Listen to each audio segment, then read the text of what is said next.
La última palabra la tiene Dios. La guerra espiritual, la guerra celestial. Y estamos terminando hoy un ciclo de sermones sobre las profecías en el libro de Daniel. Daniel es uno de mis libros favoritos. Solo esta parte es algo difícil de entender, ¿verdad? Pero tiene un muy buen mensaje. Y en esta segunda parte de Daniel, que es del 7 al 12, en el capítulo 7 recordábamos la primera visión que tiene Daniel. ¿Cuál es esa primera visión? La primera visión es paralela o muy parecida o está conectada con el sueño de Nabucodonosor. Daniel también tiene un sueño.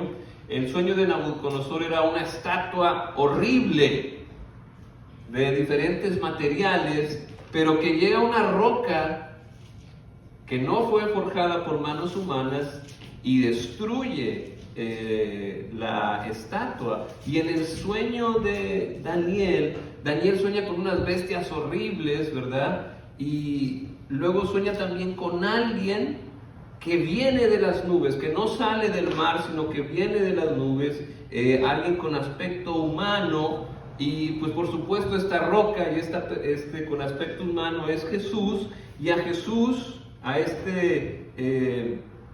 hijo de hombre, como él se refiere a sí mismo después en los evangelios, se le dio toda autoridad, poder y majestad. Todos los pueblos, naciones y lenguas lo adoraron. Su dominio es un dominio eterno que no pasará y su reino jamás será destruido. Aleluya, ese es nuestro Señor Jesús. Y también vimos al venerable anciano sentado en su trono con ruedas que centellaban como el fuego. De su presencia brotaba un torrente de fuego. Miles y millares le servían, centenares de miles lo atendían. Al iniciarse el juicio, los libros fueron abiertos. Esa es la visión que tiene Daniel.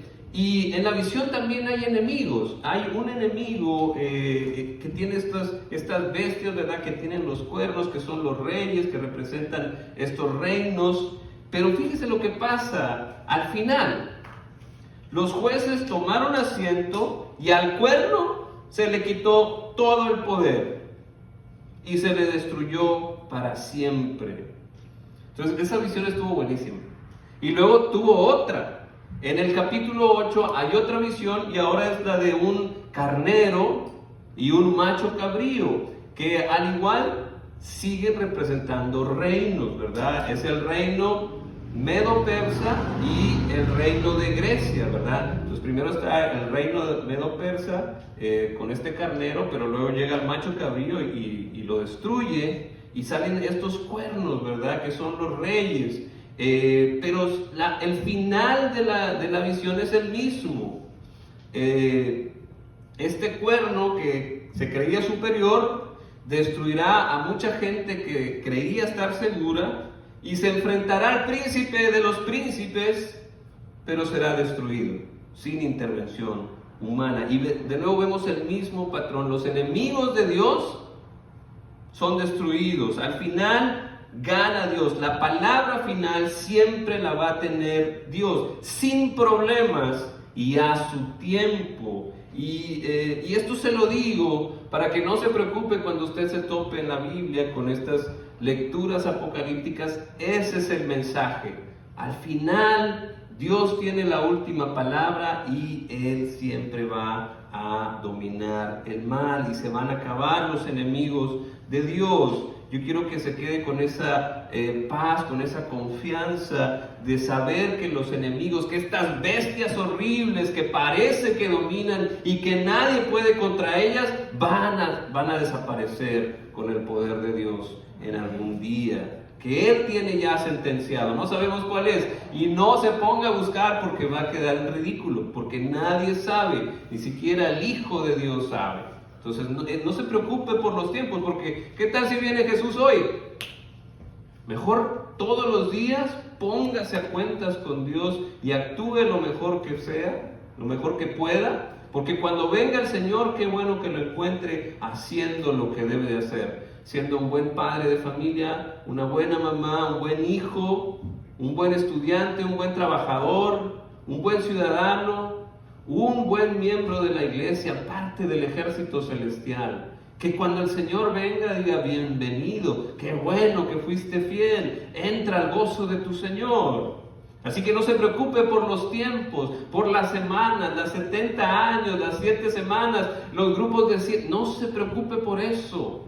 Hoy es el día de salvación, hoy es el día que Dios le ha dado de gracia para arrepentirse y estar a cuentas con Dios. Entonces, eso es lo que nos sirve el libro de Daniel. Y Daniel tiene una visión más, que abarca el capítulo 10, el 11 y el 12. El 10 es una introducción a la visión y en el 11 está la visión.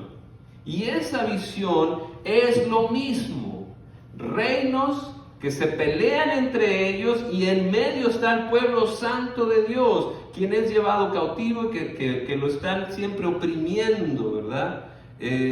Pero el final es el mismo. Hay enemigos de Dios, enemigos del pueblo santo de Dios, y esos serán destruidos. Miren lo que dice: tan pronto como surja su imperio, se resquebrajará y se esparcirá hacia los 4 vientos del cielo. Este imperio no será para sus descendientes, ni tendrá el poder que tuvo bajo su gobierno, porque Dios lo dividirá y se lo entregará a otros. Esto quiere decir que ya habíamos establecido los reinos que estaban después del tiempo de Daniel. Daniel está viendo al futuro, nosotros estamos viendo al pasado, pero Daniel estaba viendo al futuro. Daniel estaba en el imperio de Babilonia y luego llega el imperio medo-persa. Y luego, ¿qué va a pasar? Que llega el imperio de Grecia, va a acabar con ellos, y ese imperio de Grecia es el del gran Alejandro Magno. Y Alejandro Magno rápidamente llega, conquista todo, pero luego se muere. Y su reino no queda a su descendencia, sino que queda a sus 4 generales, que era Antígono, Casandro, Ptolomeo y Seleuco. Y esas fueron las grandes dinastías, esos 4 vientos a los que fueron repartidos, estos 4 cuernos. Entre ellos se van a pelear todo el territorio. Y las dinastías más poderosas eran la de Ptolomeo y la de Seleuco. Y ellos fueron los que estuvieron peleando. Entonces, en la visión de Daniel está el reino del norte y el reino del sur. Y los reyes del norte se pelean con los reyes del sur, tienen hasta se casa una hija con uno de ellos. Hay todas estas cosas, se pelearon por 130 años. Y todos esos detalles vienen en la visión de Daniel, y todo eso puede encajar con estas guerras entre el reino del norte y el reino del sur, que eran los Ptolomeos y los Seleucos. Entonces, de eso se trata, pero al final es lo mismo. Todos le quieren hacer la guerra al pueblo santo de Dios. El pueblo griego quería que se convirtiera a las maneras griegas y dejar sus creencias judías. Igual los persos y los babilonios, lo vimos con Daniel, que lo aventaron al foso de los leones, lo vimos con los amigos de Daniel, que los aventaron al horno de fuego. Entonces, todos quieren acabar con el pueblo de Dios, pero ¿qué pasa? No se puede hacer eso porque está Dios de su lado. Entonces, igual ese reino va a ser destruido, ese reino va a terminar también.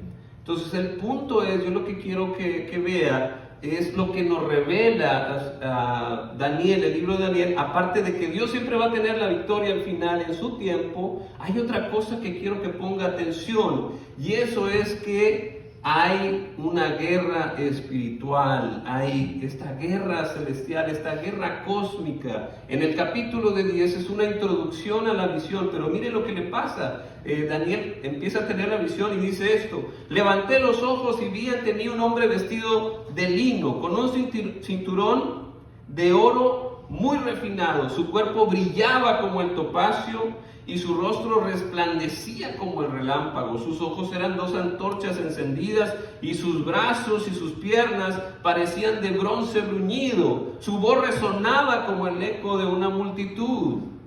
Las fuerzas me abandonaron, palideció mi rostro y me sentí totalmente desvalido. Fue entonces cuando oí que aquel hombre me hablaba. Mientras lo oía, caí en un profundo sueño, la cara al suelo. En ese momento una mano me agarró, me puso sobre mis manos y rodillas y me dijo: levántate, Daniel, Durante 21 días el príncipe de Persia se me opuso, así que acudió en mi ayuda Miguel, uno de los príncipes de primer rango. O sea, Daniel tiene esta visión y estamos viendo estos personajes, estos ángeles que están ahí peleando. Hay una guerra detrás de esta realidad que estamos viendo. Hay una guerra entre el bien y el mal. Y vaya presencia celestial que atestiguó Daniel, tanto que se cayó del poder tan grande que vio.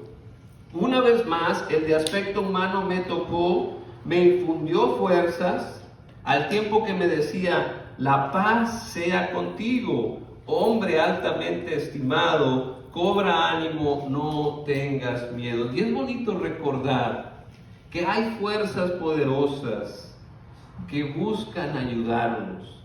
A los que buscan a Dios, estas fuerzas los buscan ayudar. Y Daniel, ya más animado, le dice: ya que me has reanimado, háblame, Señor. Y me dijo: ¿sabes por qué he venido a verte?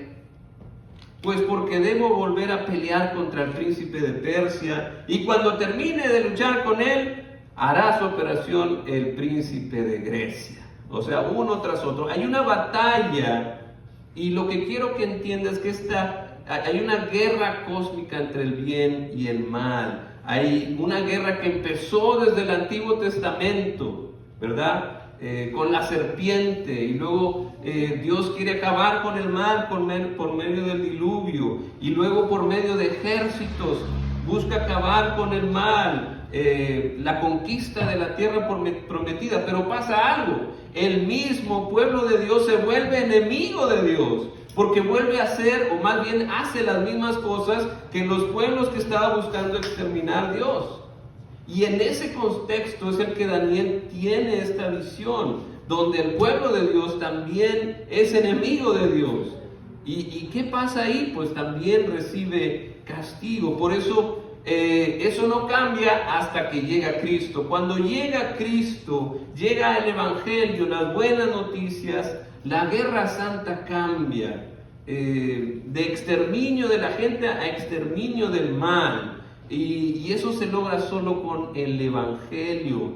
Es el que tiene poder para cambiar. El Evangelio es esta buena noticia de que Cristo murió en la cruz por nuestros pecados, y ya no estamos atados al mal ni al pecado. Dios nos ha liberado de eso. Esa es la gran victoria de la cruz, que ya no tienes por qué estar atado al pecado. Y entonces Jesús termina esta espiral de la violencia, como dice Pablo en Colosenses 2:15: desarmó a los gobernantes y a las autoridades espirituales, los avergonzó públicamente en su victoria sobre ellos en la cruz. Esa batalla con el mal que empezó desde la serpiente en Génesis 3:15 fue derrotada en la cruz. Y eso nos lleva a esto que es tan interesante, que es el ya, pero todavía no. Ya ganó Cristo, pero todavía no estamos en la completa victoria. ¿Qué significa eso? ¿Cómo podemos entender eso? Y muchos lo han comparado con una guerra en la Segunda Guerra Mundial. Yo creo que nadie aquí estaba cuando fue la Segunda Guerra Mundial, pero fue algo horrible. Imagínense, una guerra mundial, muchos muertos, fue horrible. Pero hubo una victoria del eje en el día que le llamaron el día D-Day. Entonces, el eje entró a Europa por medio en Normandía, y tuvieron esta gran victoria y empezaron a liberar a Europa del ejército nazi. Y todos ya sabían que ya iban a ganar, pero todavía no habían ganado. Habían tenido esta gran victoria, pero todavía no se acaba la guerra. Y ahí es donde estamos nosotros. La guerra se acabó en el día de victoria, que es el día en el que se rindió Japón, el 2 de septiembre de 1945. Y el día D fue el 6 de junio de 1944. Entonces, sabían que todavía había guerras por ganar, pero ya sabían que la tenían ganada. Y así estamos nosotros. Sabemos que ya tenemos la victoria ganada en Cristo. Cristo es lo que cantamos, Cordero vencedor. tenemos que leer también la literatura apocalíptica a la luz de la demás literatura apocalíptica que hay, que es Apocalipsis. Y en Apocalipsis está este Juan, ¿verdad?, llorando. ¿Y sabe por qué estaba llorando? Porque nadie podía abrir el libro de la vida. Ahí donde está la historia, ahí donde están nuestros nombres, a todos los que han decidido lavar sus ropas con la sangre del cordero, nadie lo podía abrir, hasta que aparece uno con forma de cordero degollado, que es Jesús. Y Jesús puede abrir los sellos y abrir el libro y nos da esa victoria. Él es el Cordero vencedor, el león de la tribu de Judá, así se le llamaba al general del pueblo de Judá. Entonces este león, este Cordero de Dios, es el que nos da esta victoria y tenemos una visión, ya sabemos que eso va a pasar, pero todavía no estamos ahí. Y entonces todavía hay guerra que hay que hacer. Y tenemos que saber que esta guerra obviamente no es contra personas de carne y hueso, lo dice la misma Biblia, ¿verdad? Más bien tenemos que luchar contra potestades espirituales, las cuales ya son vencidas, ya están cayendo, porque Cristo ya venció en la cruz, pero todavía no está la victoria final. La victoria final va a llegar cuando Jesús venga otra vez por su iglesia y tengamos las bodas del Cordero. Y por eso el Nuevo Testamento nos recuerda que estamos en una guerra contra el mal. El mal todavía existe, pero va a desaparecer.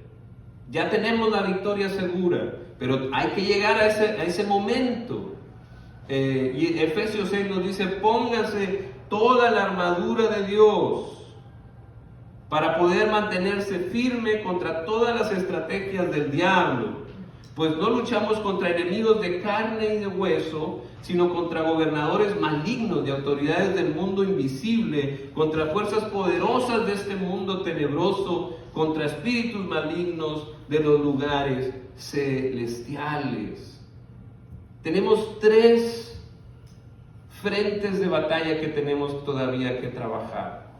El frente de batalla es ese contra el mal, contra el enemigo, contra el diablo, contra los espíritus malignos y contra todas sus manifestaciones, que es todo lo que va en contra de Dios. Tenemos que hacer la guerra a ese mal. Ese es un frente. El otro frente es hacia adentro, en nuestro interior. Tenemos que ganar esa batalla interior de dejar al viejo hombre y vestirnos de nuevo en Cristo, dejar todos estos hábitos del mal que tenemos, dar esa batalla y ser fieles a Dios nosotros en nuestro corazón. Y el último frente de batalla es la evangelización, ayudar a otros a llegar a Cristo, a tener también la salvación que nosotros podemos gozar. Tenemos que compartirla. Esos son los 3 frentes de batalla, y para eso necesitamos armas espirituales, porque nuestra guerra no es contra personas de carne y hueso. Y muchas veces pensamos eso, que hay que acabar con hay que correrlo. Pero el problema no es ese, el problema es espiritual. Por eso ningún orden social nos va a dar la victoria sobre el mal. Seas lo que seas políticamente o donde busques, nada más Cristo es el único que nos va a dar la victoria sobre el mal. No importa en qué país o en qué organización. La iglesia es el único que puede, esta organización que puso en marcha Jesús mismo. No hay otro plan. Nadie puede solo. El único plan es la iglesia. El reino de Dios es lo único que puede vencer al mal. Entonces tenemos que trabajar en eso, tenemos que entrarle a la pelea, porque tenemos 2 peligros. Bueno, más bien un peligro. Cuando tú estés en un campo de batalla, dices: no hay batalla. No te pones tu casco, no llevas tu arma, no llevas armadura, no pasa nada, no hay guerra. ¿Y qué pasa? Llega el enemigo y te trapea. Fácil, facilito. Cualquier tentación, ya caíste. Cualquier provocación, ya caíste. Porque crees que no hay pelea. Y sí hay una gran pelea. El mal está ahí presente como león rugiente. Y si tú dices, no pasa nada. No, pues ya. Fácilmente vas a caer a manos del enemigo. Entonces tienes que estar preparado para la batalla. Hay una batalla contra el mal y el único que te va a ayudar a vencer es Dios.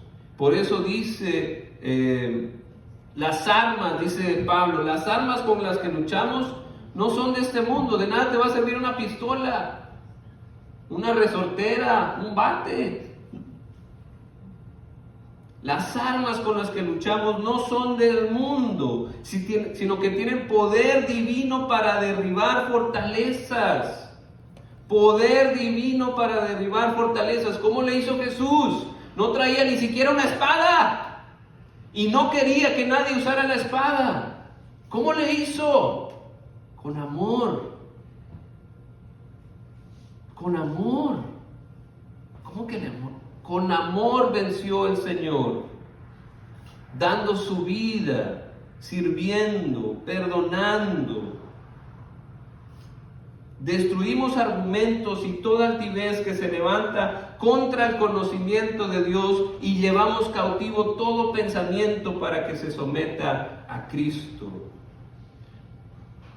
Póngase la armadura de Dios para que cuando llegue el día malo puedan resistir hasta el fin con firmeza. Manténganse firmes, ceñidos con el cinturón de la verdad. El cinturón de la verdad va a hacer que no se te caigan los pantalones y quedes en vergüenza. Protegidos con la coraza de justicia. Cubre tu corazón, busca la justicia. Calzados con la disposición para proclamar el evangelio de paz. Estamos en la guerra. El único aliado que podemos tener es al hermano que también es salvado por Cristo. Esa es nuestra estrategia. Vamos a acabar con el mal ayudando a otros a venir a Cristo y que también disfruten de esta buena noticia de paz. Además de todo esto, tome el escudo de la fe. ¿Por qué? Y ahorita es mucho más que necesario, con tantas falsas doctrinas, con tantas enseñanzas que van en contra de Dios. Necesitas la fe, necesitas saber que Dios es siempre bueno y que Dios tiene lo mejor para ti. Aunque el mundo te enseñe otra cosa, esa fe que es tu casco te va a cubrir la cabeza, va a cubrir tus pensamientos de ideas falsas. Ponte el casco de la salvación, el escudo de la fe, para que puedas contra los dardos del enemigo apagar todas las flechas encendidas del maligno. Una clásica: Dios no te ama, nadie te ama. Con la fe puedes quitar eso. El casco de la salvación y la espada del Espíritu, que es la palabra de Dios. Si usted no conoce la palabra de Dios, no la domina, ¿con qué se va a defender? No, pero pues es que Dios dice, la cosa es así. Ah, no, pero Dios dice lo otro. ¿Cómo le hizo Jesús cuando fue tentado? ¿Qué fue lo que le dijo al diablo? Escrito está, no solo de pan vive el hombre. Escrito está, adora solo a tu Dios y sírvele solamente a Él. Pero si no sabes tú la palabra de Dios, el enemigo te va a hacer trizas. Estamos en una guerra espiritual. Daniel nos ha revelado, sí, la victoria futura, pero nos llama a ser fieles y a no desertar en batalla. Hace poco estaba viendo una serie y me llamó mucho la atención algo. Tomar agua. Cuando un ejército está en guerra, ¿qué le pasa a los desertores? Un soldado que dice, no, ya no quiero pelear, ¿qué cree que le van a hacer?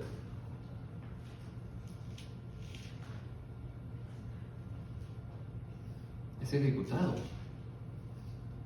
No puedes quitarle todo el valor a la guerra, al trabajo, y desanimar a todo el ejército. Si tú te das por vencido, desanimas a todo el ejército. Está prohibido desertar en el ejército. No puedes a la hora de que empiezan los balazos decir, no, mejor ya no juego, ya me voy. No se puede. No puedes hacer eso en el ejército. Y estamos en el ejército de Dios. No podemos desertar. Tenemos que continuar hasta el final. Entonces se levantará Miguel, el gran príncipe protector de tu pueblo. Habrá un periodo de angustia como no lo ha habido jamás, desde que las naciones existen.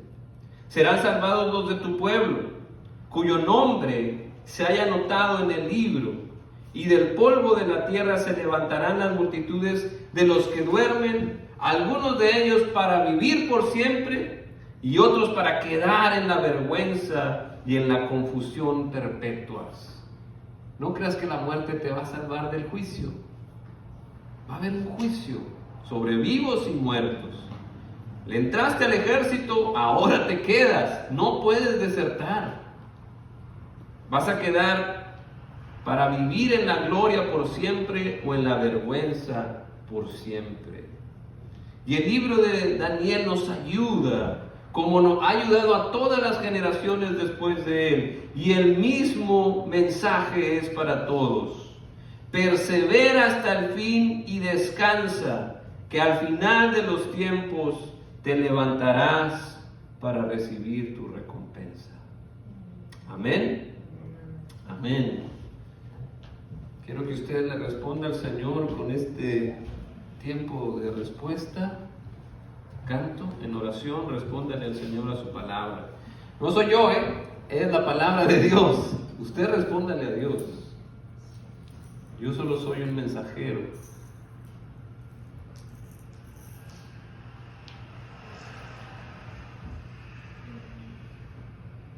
Entremos a este nuevo reino que es diferente, que vale la pena compartir. Vale la pena entrar a este reino.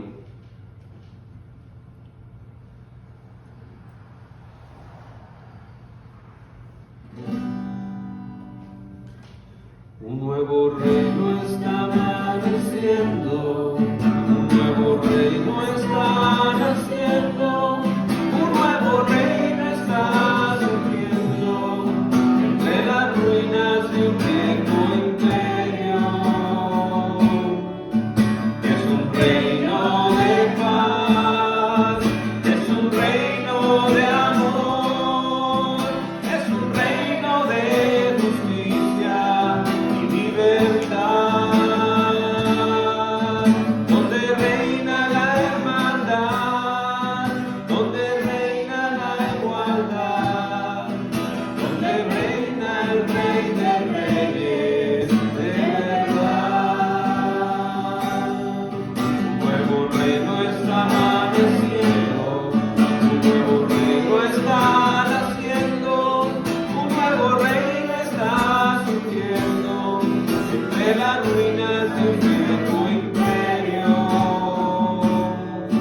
Es un reino de paz, es un reino de amor, es un reino de justicia y libertad, donde reina la hermandad, donde reina la igualdad, donde reina el Rey de Reyes de verdad. Donde reina Jesús hay paz. Que Dios reine en nuestro corazón. ¿Quién está sentado en el trono de tu corazón? ¿Estamos peleando a Jesús? Quítate del trono, que aquí voy yo. ¿O estamos dejando que Dios se siente en el trono de tu vida y te dé esa paz, te dé esa dirección que necesitas. Vamos a orar. Gracias, Padre Celestial, por hombres como Daniel, que se dedicaron por completo a adorarte y le diste esta maravillosa revelación, Señor. Ayúdanos como parte de este ejército, como parte de tu pueblo santo, a no desertar y a seguir en la batalla. Tú sabes, Señor, las heridas que tenemos. Sabes cómo el enemigo nos ha tocado. Y te pedimos tu ayuda, Señor. Ayúdanos a ver esa victoria y a levantarnos. Infunde aliento en nuestra vida para ser fieles, para hacerle la batalla al mal, externa e internamente, Señor, y compartir que este reino de paz es para todo el que quiera, Señor. Gracias, Señor, por tu palabra. Guíanos, Cordero vencedor. Amén.